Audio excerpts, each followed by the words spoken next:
Everybody, and welcome back to my channel, All Things Miss Tonita. If you're new to my channel, welcome. If you are returning, welcome back. And if you have not subscribed yet, please go ahead and hit that subscribe button and make sure you ring the bell so you'll be notified each and every time I upload a new video.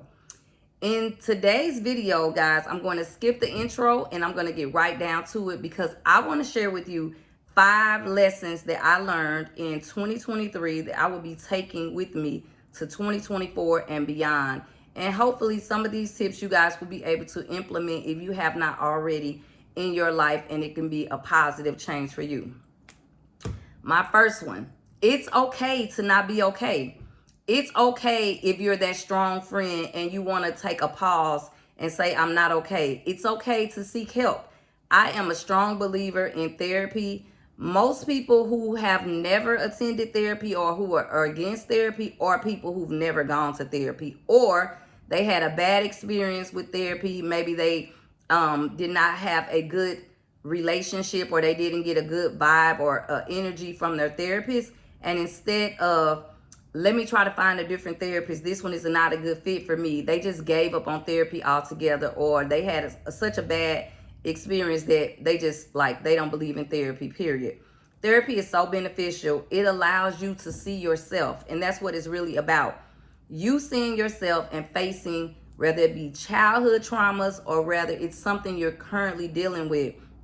It helps you to see yourself, and it also helps you to move forward in a positive way, in a way that is going to yield you the best results. So sometimes having a person who does not know you, a person who's going to be unbiased, a person who's going to be hold your information confidential is just what you need to be able to heal and be able to proceed. Therapy, I'm telling you, if you've never gone to therapy before, I would say definitely give it a try. Don't count it out, because therapy is so beneficial. And until you've actually experienced it, you really don't know that. The second thing, protect your peace at all costs. It does not matter who it is, whoever it is that is disturbing your peace, that causes you to get out of character, say things out of character, do things that you wouldn't normally do, or start to change the person that you are. That person is a peace disturber. No peace disturbers. Protect your peace at all costs and make sure that you're taking care of yourself, good care of yourself, because if you don't, nobody else will. Self-care is a priority. It should be anyway.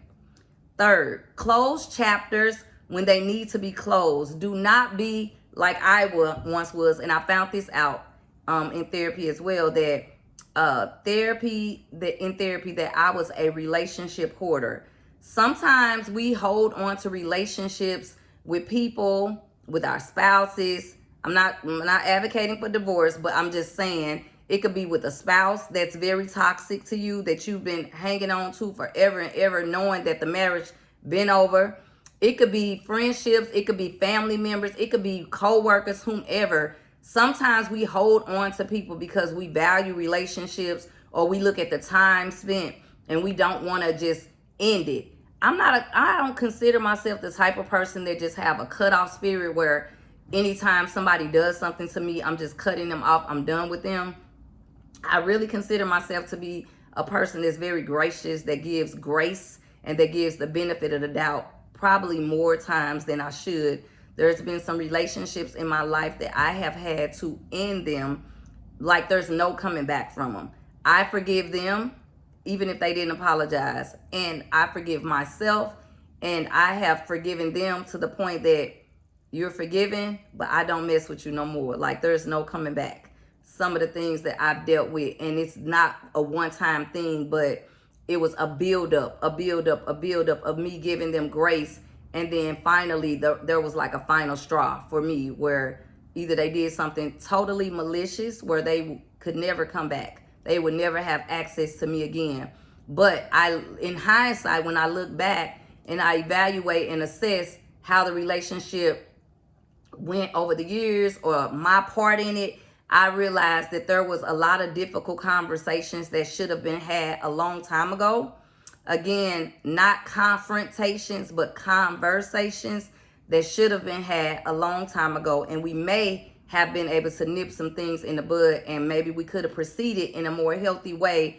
But because some of the times those things did not happen, I allowed things to build up, and maybe I swept things under the rug, and then it just took me to a boiling point once they did that final thing. So in 2024, I'm a generational curse breaker. I'm not sweeping nothing else under the rug. We ain't sweeping. We just gonna vacuum the rug, but we ain't sweeping nothing under the rug. We're gonna deal with issues head on. Number 4, it's okay to delegate. You do not have to be the do all and the be all when it comes to everything. My husband and I, we have multiple businesses. There's multiple responsibilities.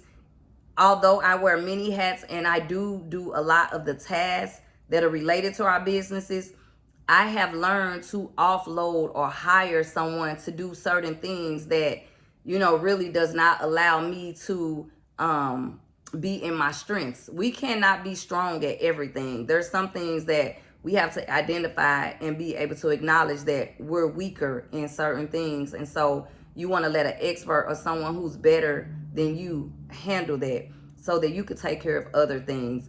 Even in your house, if you have a big house like we do, it's hard to keep up with the housekeeping because there's rooms in the house that we rarely go in. There's rooms in the house that we rarely, have activity in, but yet those areas still need to be cleaned. Otherwise, they're going to start to collect dust, and dust leads to spider webs. So those things still have to be cleaned.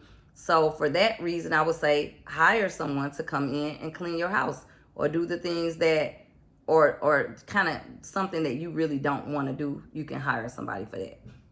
Last but not least, and this is very, very important, show up for yourself every day. Show up for yourself.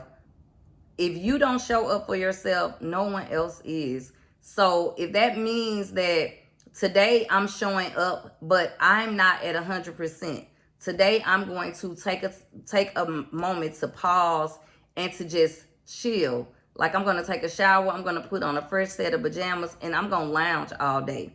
If you have that ability or you're able to do that. Just show up. Don't throw in the towel. Don't let life so hard that you beat yourself up and you're ready to throw in the towel and quit. Nothing is that serious for you to throw in the towel and quit. And just remember that just like you want to love on yourself, God loves you too, and he has not forgotten about you. So whatever your thing is that you do in meditation, whether it's prayer, whether it's taking a walk, whether it's listening to something inspirational or empowering, do what you need to do so that you can keep showing up for yourself. And that's it for today's video.